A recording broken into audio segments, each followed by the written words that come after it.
Hello students, कैसे हो। आज के लेक्चर में मैं आपको बताऊंगा कि फ्रिक्शन फैक्टर क्या होता है और फ्रिक्शन फैक्टर का क्या यूज है, कैसे निकालते हैं, इसको डिफाइन कैसे करते हैं। तो फ्रिक्शन फैक्टर क्या है? फ्रिक्शन फैक्टर एक कॉमन पैरामीटर है। जब भी फ्लूइड फ्लो करती है किसी पाइप से या किसी भी सॉलिड सरफेस के आसपास से, तो एक फैक्टर आता है जो शियर स्ट्रेस पे डिपेंड करता है और फ्लूइड के वेलोसिटी पे डिपेंड करता है, और उसी को हम फ्रिक्शन फैक्टर कहते हैं। और इसी फ्रिक्शन फैक्टर का यूज जो होता है प्रेशर ड्रॉप निकालने के लिए किया जाता है, चाहे वो लैमिनार फ्लो हो चाहे टर्बुलेंट फ्लो हो।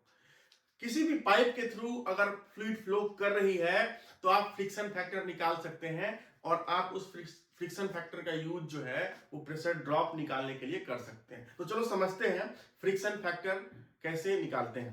तो जो फ्रिक्शन फैक्टर होता है उसको डिनोट करते हैं स्मॉल एफ से,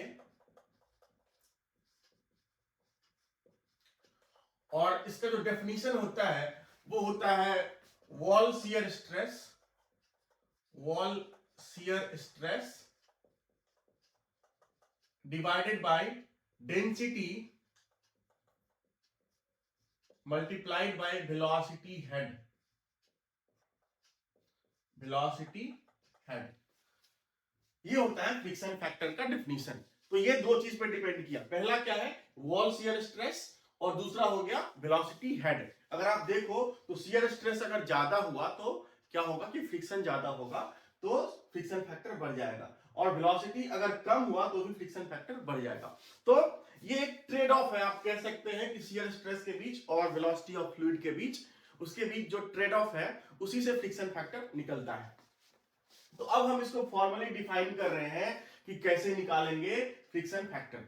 अब इसी फ्रिक्शन फैक्टर का यूज करके एक प्रेशर ड्रॉप का इक्वेशन भी हम ड्राइव करेंगे।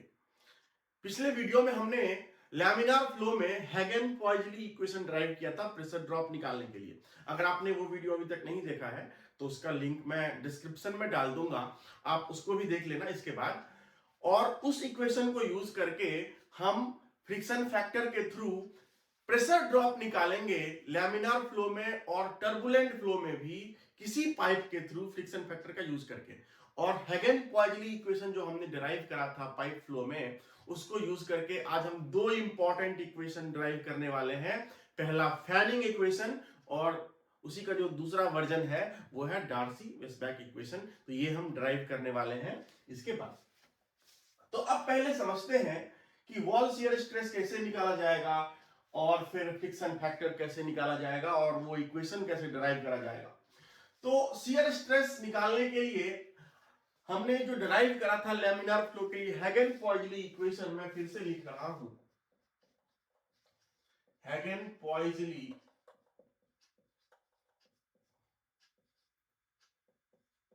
इक्वेशन जो हमने डिराइव करा था लैमिनार फ्लो के लिए, वो था delta P equal to 32 mu L V bar upon D square.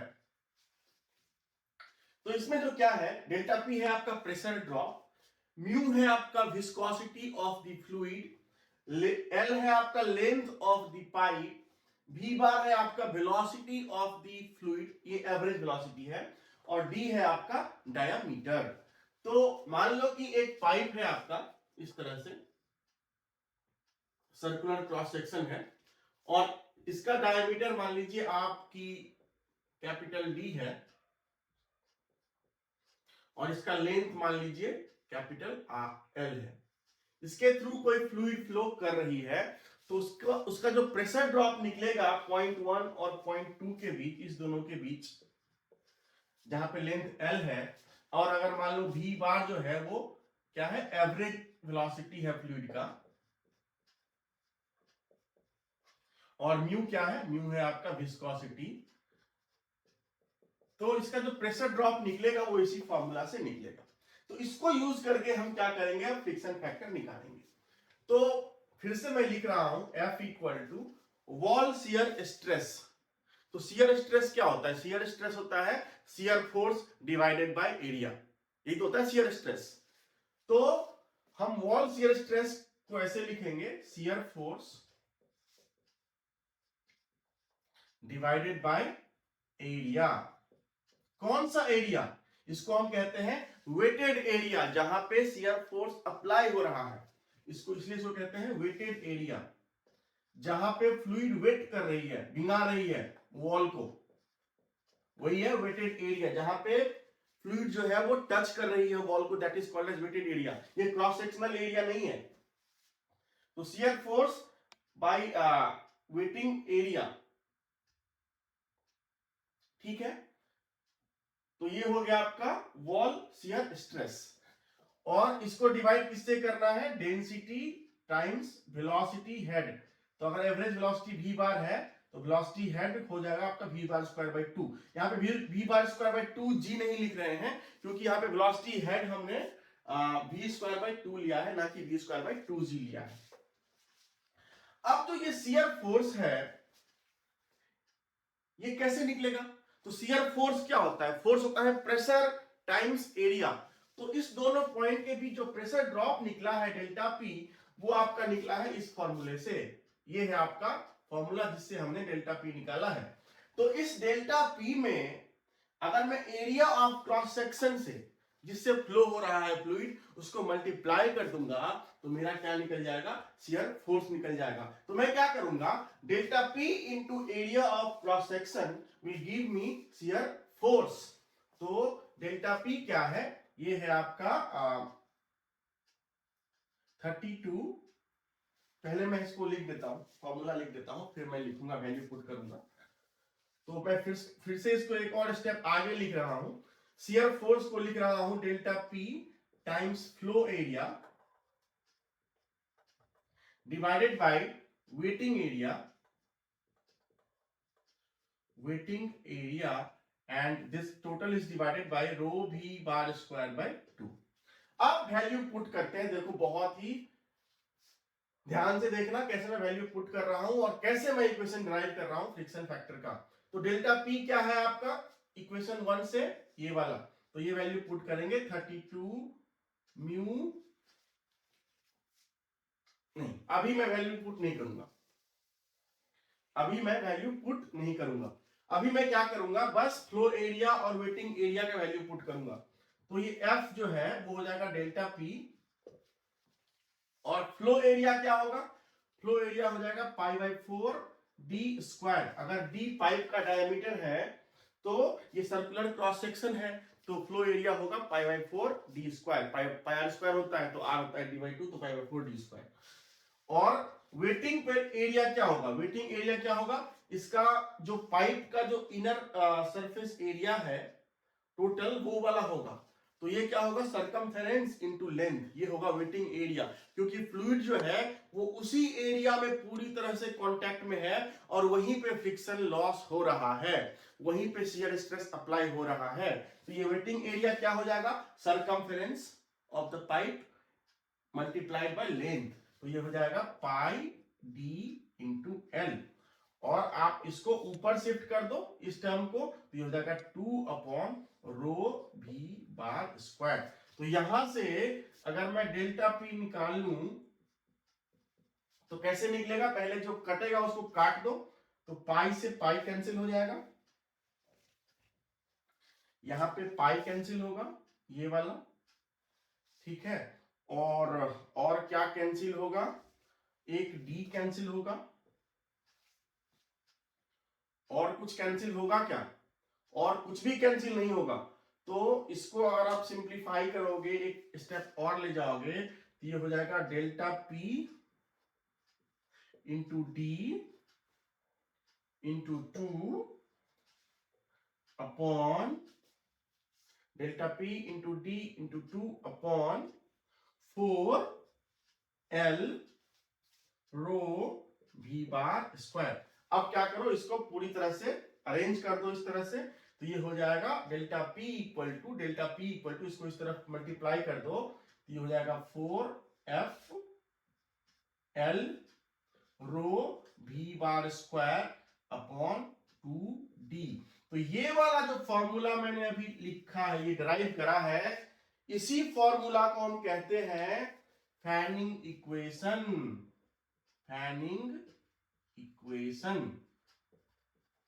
तो ये जो इक्वेशन है फैनिंग इक्वेशन, ये आपका प्रेशर ड्रॉप निकालता है किसी भी पाइप फ्लो में फ्रिक्शन फैक्टर को यूज करके।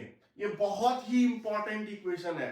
अगर आप किसी भी इंटरव्यू में जाते हैं जहां पे फ्लूइड मैकेनिक्स की बात होती है और अगर प्रेशर ड्रॉप की बात होती है, तो सबसे पहला क्वेश्चन होता है कि how do you find pressure drop for flow through a pipe. और किसी डक्ट के थ्रू अगर फ्लूइड फ्लो कर रही है तो प्रेशर ड्रॉप कैसे निकालोगे? तो आपका आंसर होना चाहिए कि we will use Fanning equation where we will have friction factor delta P equal to 4 FL rho V bar square upon 2D, और यही है आपका फैनिंग इक्वेशन। तो इसमें जो F है वो है फ्रिक्शन फैक्टर। अब इसी इक्वेशन का जो दूसरा फॉर्म है उसमें कहा गया है कि जो ये जो 4F फैक्टर है उसको कहा गया है फ्रिक्शन फैक्टर। तो अगर आप 4F को एक अलग फ्रिक्शन फैक्टर से, मतलब फैनिंग फ्रिक्शन फैक्टर जो है, ये जो आपने निकाला है, ये जो F है, ये है आपका fanning friction factor. Fanning friction factor. अगर इसी फैनिंग फ्रिक्शन फैक्टर को आप 4 से मल्टीप्लाई कर दोगे तो वो हो जाएगा डार्सी फ्रिक्शन फैक्टर। तो डार्सी फ्रिक्शन फैक्टर जो होता है, डार्सी फ्रिक्शन फैक्टर, उसको अगर मान लो एफ डैश से डिनोट कर दो तो ये होता है 4 टाइम्स फैनिंग फ्रिक्शन फैक्टर। तो अगर आप इसके बदले एफ डैश डाल दोगे तो यही इक्वेशन कहलाएगा डार्सी विस्बैक इक्वेशन। ये भी वही इक्वेशन है, कोई अलग नहीं है, बट उसका नाम अलग है। तो उस इक्वेशन को हम कहते हैं डार्सी, सिंपल डार्सी इक्वेशन या डार्सी विस्बैक इक्वेशन। तो हम इसको जो है लिख देते हैं delta P equal to F dash L rho V bar square upon 2D। ये हो गया आपका डार्सी फॉर्मूला या डार्सी विस्बैक इक्वेशन। जरा इसका एक स्पेलिंग देख लेना सही है कि नहीं है, विस्बैक का, डार्सी का तो सही है। तो ये होता है डार्सी विस्बैक इक्वेशन। इसका भी यूज करते हैं प्रेशर ड्रॉप निकालने के लिए। तो चाहे फैनिंग इक्वेशन यूज करो चाहे डार्सी इक्वेशन यूज करो। तो आपसे अगर कोई पूछता है कि प्रेशर ड्रॉप कैसे निकालोगे, आप कहोगे या तो हम फैनिंग इक्वेशन का यूज करेंगे चाहे डार्सी इक्वेशन का यूज करेंगे। इसमें एक फ्रिक्शन फैक्टर का टर्म आता है, और जो डार्सी फ्रिक्शन फैक्टर होता है वो होता है फैनिंग फ्रिक्शन फैक्टर का 4 टाइम्स। उसको यूज करके आप प्रेशर ड्रॉप निकाल सकते हैं। अब जो है, अब सवाल ये उठता है कि सर ये तो सब तो बता दिए कि प्रेशर ड्रॉप कैसे निकालें, ये कैसे निकालें, वो कैसे निकालें, लेकिन अभी तक हम ये नहीं बताए कि फ्रिक्शन फैक्टर कैसे निकालेंगे लैमिनार फ्लो में और टर्बुलेंट फ्लो में। तो चलो अब समझते हैं कि किसी भी तरह के फ्लो में फ्रिक्शन फैक्टर कैसे निकालते हैं। फैनिंग इक्वेशन जो डिराइव करा है that is delta P equal to 4F L V bar square upon 2D। इसमें आपका फ्रिक्शन फैक्टर है। अगर इस डेल्टा पी को आप हैगन पॉइजली इक्वेशन से जो हमने डिराइव करा था डेल्टा पी, उससे इक्वेट कर दें, जो था आपका 32 mu L V bar upon D square, उससे अगर आप इक्वेट कर दोगे तो बहुत सारे टर्म कट जाएंगे और आपको फ्रिक्शन फैक्टर मिल जाएगा। कैसे? देखो, हमने इसको बराबर कर दिया और जो टर्म है उसको आप कैंसिल कर दो, तो इस तरफ से 1 भी कट जाएगा, एक L कट जाएगा, इसके बाद एक D कटेगा, और अब कुछ नहीं कटेगा। तो बच क्या गया? यहां से हमारा बच गया, अगर इसको आप इससे बराबर करो तो F इक्वल टू, ये इस तरफ चला जाएगा 64 म्यू, और नीचे आ गया आपका, ये हो गया 64 म्यू बाई 4, और एक भी बार, और इसमें रो भी था डेल्टा पी वाले इक्वेशन में, रो भी बार, और एक डी जो है ये वाला डी, ये आ जाएगा आपका नीचे। तो इसको अगर सिंप्लीफाई करोगे तो ये हो जाएगा 16 mu by rho V bar D, और इसको आप अगर इस तरह से लिखो 16 upon rho V bar D by mu. और ये जो हो गया आपका rho v bar D by mu, इसको कहते हैं Reynolds number. So this is 16 by Reynolds number. So you see that the friction factor is nothing but 16 by Reynolds number for laminar flow. Why for laminar flow only? Because हमने जो delta P का जो equation use किया है friction factor निकालने के लिए, वो हैगन-पॉइजली इक्वेशन यूज किया है, ये वाला इक्वेशन. और ये वाला जो इक्वेशन है Hagen Poiseuille equation, that is strictly for laminar flow pressure drop calculation. That's why this friction factor is the friction factor for laminar flow. ये जो हमने निकाला है F equal to 16 by RE, ये बहुत इंपॉर्टेंट फॉर्मूला आपको याद रखना है. लैमिनार फ्लो के लिए अगर फ्रिक्शन फैक्टर निकालना है तो आप रेनॉल्ड्स नंबर निकालिए रो वी टी बाई न्यू से, और फिर उसको 16 में डिवाइड कर दीजिए, जो वैल्यू निकलेगा वो फ्रिक्शन फैक्टर निकलेगा. अब आप पूछोगे ये जो हमने निकाला है फ्रिक्शन फैक्टर, ये तो रेनॉल्ड्स के लिए निकाला है. अगर हम टर्बुलेंट फ्लो की बात करें तो हम फ्रिक्शन फैक्टर कैसे निकालेंगे? अगर हम ट्रांजिशन फ्लो की बात करें तो हम फ्रिक्शन फैक्टर कैसे निकालेंगे? तो उसके लिए बहुत सारे कोरिलेशंस दिए गए हैं बुक्स में. कोलेब्रुक कोरिलेशन, कोई निकुरात्से कोरिलेशन, बहुत सारे कोरिलेशन आपको मिल जाएंगे जो आपको याद नहीं करने हैं. लेकिन एक चीज आपको जो समझना है वो ये है कि एक चार्ट होता है that is called as Moody chart. Moody chart, Moody chart, ये एक चार्ट होता है, ये ग्राफ टाइप का होता है, इस तरह का ग्राफ होता है. और इसमें जो y एक्सिस पे होता है आपका fanning friction factor small f, fanning friction factor, और y एक्सिस पे होता है लॉग ऑफ रेनॉल्ड्स नंबर. तो ये जो log of Reynolds number versus fanning friction factor का ग्राफ है, वो लैमिनार फ्लो रीजन में वो इस तरह का होता है, स्ट्रेट लाइन जिसका स्लोप होता है -1, -1 होता है स्लोप, क्योंकि f जो होता है 16 बाई RE होता है. तो इसको अगर आप लॉग के टर्म में, अगर यहाँ पे लॉग लेके अगर आप स्लोप निकालोगे तो ये निकल जाएगा -1. तो ये होता है सिर्फ लैमिनार फ्लो के लिए. और जो टर्बुलेंट फ्लो का जो ग्राफ होता है वो इस तरह से अलग अलग पाइप रफनेस पे, अलग अलग पाइप रफनेस पे एप्सिलॉन बाई डी पे ये अलग अलग वैल्यू होता है, और फिर अलग अलग कर्व होता है. उसके थ्रू आप क्या कर सकते हैं, अलग अलग ई बाई डी, ये ई बाई डी दिया हुआ होता है प्रॉब्लम में. This will be given in the problem, epsilon by D जो रफनेस पैरामीटर है, this is called as roughness parameter, roughness parameter. So using this value of roughness parameter and Reynolds number for turbulent flow, this is for turbulent flow, and there will be small region for transition also. This is for turbulent. आप अलग अलग Reynolds number पे, for different Reynolds number you can easily find the friction factor using this graph called as Moody graph. So what you should know, आपको ये पता होना चाहिए कि there is a graph, एक ग्राफ होता है, that is a graph between Fanning friction factor and Reynolds number, and that is called as Moody chart, and that is used to calculate friction factor for flow through a pipe. Now, अब जैसे ही आपने friction factor निकाल लिया तो आप क्या कर सकते हैं, फिर से ये delta P equal to 4FL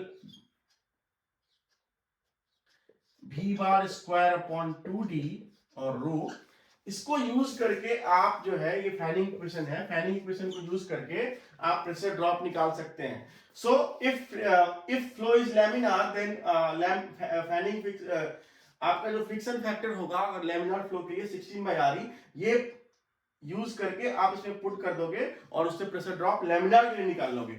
और अगर फ्लो टर्बुलेंट है तो आप इस चार्ट को यूज करके फ्रिक्शन फैक्टर निकालोगे, इसमें पुट करोगे और प्रेशर ड्रॉप निकालोगे किसी भी फ्लो के लिए, किसी भी जब भी फ्लो किसी पाइप से या किसी भी ज्योमेट्री से हो रहा है.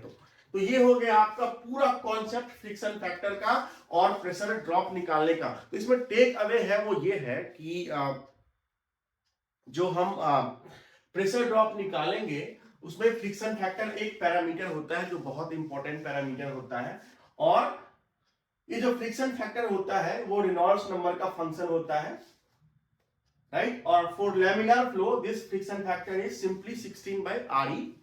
किसी किसी बुक में आपको मिलेगा ये 64/Re, तो उसमें कंफ्यूज नहीं होना है। जो 64 है वो 4 टाइम्स दिस है, इसका मतलब ये जो है, ये जो फ्रिक्शन फैक्टर है वो F डैश है, जिसको हम डार्सी फ्रिक्शन फैक्टर कहते हैं।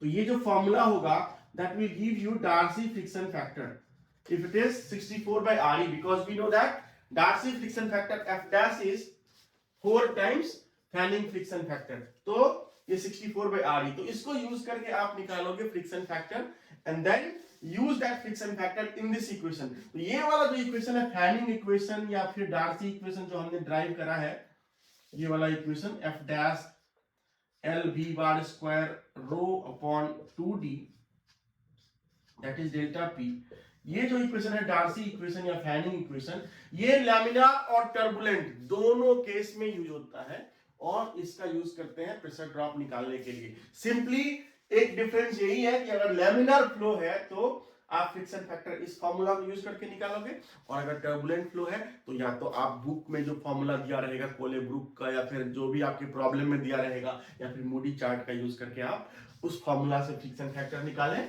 और फिर प्रेशर ड्रॉप निकालें। तो बच्चों अगर समझ में आ गया सारे कॉन्सेप्ट फ्रिक्शन फैक्टर का, और अगर आपने अभी तक इस चैनल को सब्सक्राइब नहीं किया है तो इस चैनल को सब्सक्राइब करें और इस वीडियो को लाइक भी करें। Thank you.